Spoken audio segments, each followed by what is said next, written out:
नमस्कार, आपण पाहत आहे भांडा फूड न्यूज. एका दमात भ्रष्टाचारी कोमात.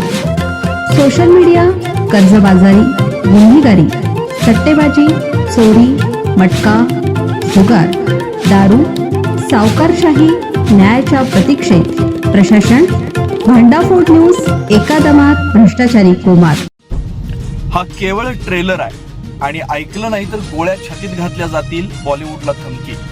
शुभम लोणकर, आरा बिश्नोई या नावाच्या फेसबुक अकाउंटवरून शुभम लोणकर, आरा बिश्नोई, हरी बॉक्सर आणि हरमन शांडू यांच्या नावानं रोहित शेट्टी यांच्या घरावर केलेल्या गोळीबाराची जबाबदारी स्वीकारण्यात आली.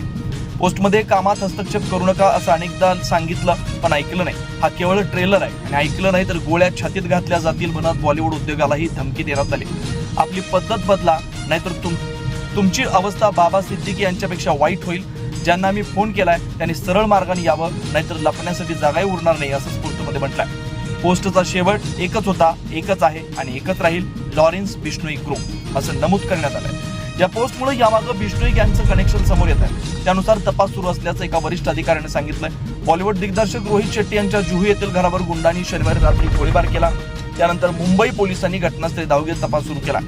बिश्नोई गँगकडून सोशल मीडियावर पोस्ट टाकतात, लगेच डिलीट करतात आणि त्याचा स्क्रीनशॉट व्हायरल करतात. त्यामुळे पोस्ट कुठून अपलोड झाली हे शोधण्यासाठी आवश्यक असलेला URL आम्हाला मिळत नाही, असं अधिकाऱ्यांनी सांगितलंय. गेल्या काही महिन्यात बिश्नोई टोळीकडून बॉलिवूडमधील कोणालाही धमकीचे फोन आल्याची तक्रार मिळालेली नाही, असा दावा एका अधिकाऱ्याने केला. 14 एप्रिल 2024 वांद्रे परिसरातील अभिनेता सलमान खानच्या गॅलेक्सी अपार्टमेंट बाहेर 14 एप्रिल रोजी करण्यात आलेल्या गोळीबार प्रकरणात लॉरेन्स आणि अनमोल बिश्नोई विरोधात गुन्हा दाखल आहे.